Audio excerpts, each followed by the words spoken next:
Well, hello YouTube, Louie here, and today I'm going to take the perspective of the brand new stacker. Now, I put together 10 rules for the current environment that once you have decided to get into the market, you've made up your mind, you want to get into it, what would be the most efficient and safe way to do so? So here we go. Let's start off with number one. Okay, wait. Hold your horses. Don't go out start clicking the buy button on everything you see or making random phone calls to Craigslist ads. Wait and develop a strategy. The best stackers have a strategy, and I'd like you to have one too. So let's go through some of these rules, but just hold up before you spend your money. It's really easy to pull the trigger, but it's hard to change your decisions. Number two, what's your budget? All right, whatever assets you have to invest in this, I suggest that you allocate only 10%, no more than 10% of your available assets. That way, if the trade goes against you, you can't get hurt badly. And that 10% could grow to be a substantial part of your assets, but let's keep it to 10% unless you have a very good reason to exceed that price. Can't decide about silver or gold or platinum for that reason, for that matter, then go ahead and be agnostic to both. Forget about all the discussion of the GSR, etc., and just allocate money to both. 50-50 is just fine, as I've been saying for years. That gives you the opportunity to trade back and forth at a later date. When prices are increasing rapidly like they are, it's a bullion market. It is not a collector coin market, though they're doing great as well. Focus on bullion. You're going to stay in the low premium category. What should you buy? Okay, when premiums are really, really high, there's a lot of danger in buying American Silver Eagles, for example, or any high premium coin, because when the market turns down, the premiums will turn down as well. Therefore, when the premiums are up, I'd like you to stick with low premium generic silver. If the premiums come way down, you can shift your strategy back to American Silver Eagles and such.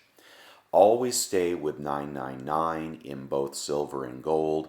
I have a lot of reasons I think that, but I won't go into them right here. If you believe that prices are going higher, then go ahead and fix that position in your mind that you have confidence, you have high confidence that the market is heading higher.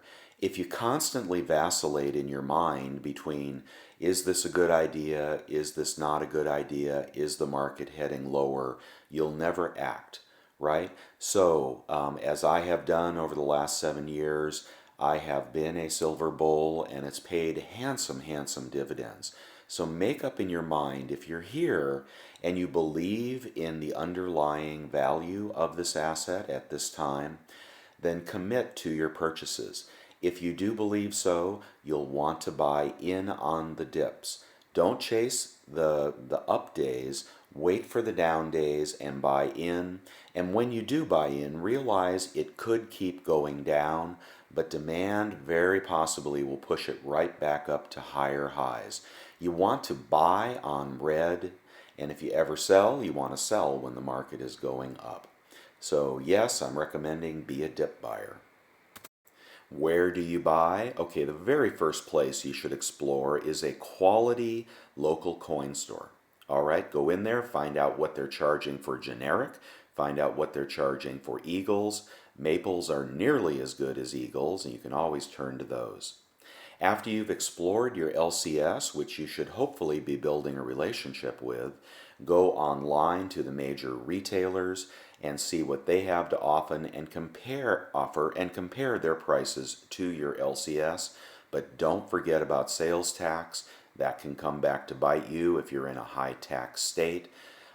You can also look out of the country where sales tax will be waived in many cases, but sometimes you'll pay just as much on shipping or higher prices when you do that. If you're going to get very adventurous and you really want to look for that deal, you can check out local pawn shops and ask them if they have any melt for sale. I do not recommend Craigslist or other one-on-one venues for acquiring silver unless you know, you're a big bad dude and you're packing and you're ready to get jumped, mugged, killed. You know, let's stick to the normal outlets. The pawn shop, I think, is probably not so dangerous. But for me, I'm not going into the streets to buy silver and gold. This one's really important. It's safety and storage. Don't tell anyone you are buying metals. Your significant other, okay, fine. Don't tell your friends, don't tell your kids.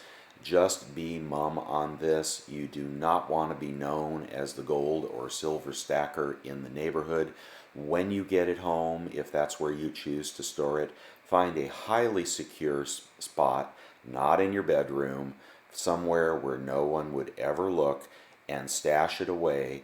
And I'm sorry, this is why there is YouTube. We share our experiences here, because if you've gone through all this effort, you don't want to be robbed, especially as things in our world get worse. Okay, once you've decided to get into this hobby, I'm saying turn off YouTube. I don't really mean turn it off, but you will find every opinion on YouTube that could possibly be expressed, from silver going back to $10 to silver going to $20,000. Okay, those are the ends of the extreme, and it may only serve to confuse you. Once you've decided to get into this market, have conviction about it and keep going. Presently, I'm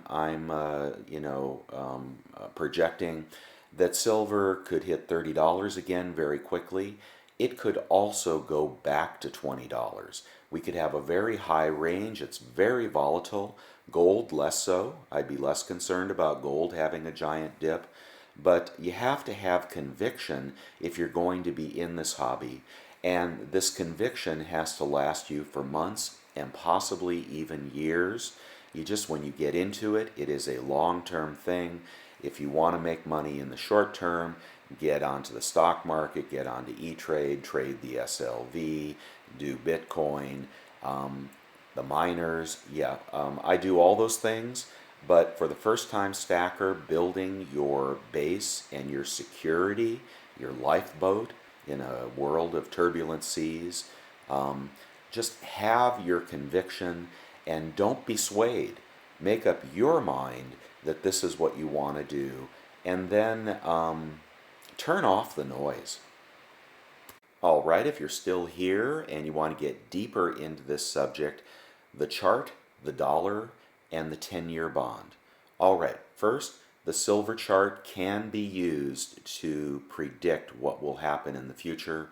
It is not always reliable, but when the silver price starts to break its upward trend, cross below its 50-day moving average, when the MACD turns down, there are many predictors. Good time to pause, right? Good time to pause. Don't sell. Don't sell. But it might be a good time to pause. When does gold go up, or gold and silver go up? When the dollar is dropping in value, and that seems to be, we're in a long-term trend for that right now. If that trend stops, then the run in this silver and gold market will stop as well. The 10-year, well, when the 10-year is up, generally silver and gold prices are down. When the 10-year bond is down, and I'm talking about the yield on the bond, prices of silver and gold generally go up. That may help you in the long term, but keep your perspective in the long term. It's not a daily trade unless that's something you want to do. This is your long-term physical stack. This is your lifeboat. This is your lifeboat to get you from A to B if the system collapses. And use those three indicators. They are probably more important than anything you will see on any video. But most of all, have conviction in what you're doing. Stay tight to it. I have never regretted a silver or gold purchase, even when the price I paid 20 and the price dropped to 12. I still did not regret those purchases. In the long run, this will be a wise move, in my opinion, not financial advice. Those are your 10 quick tips.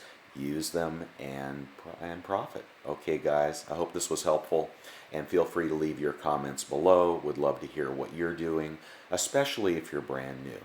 Thanks, everybody. Bye now.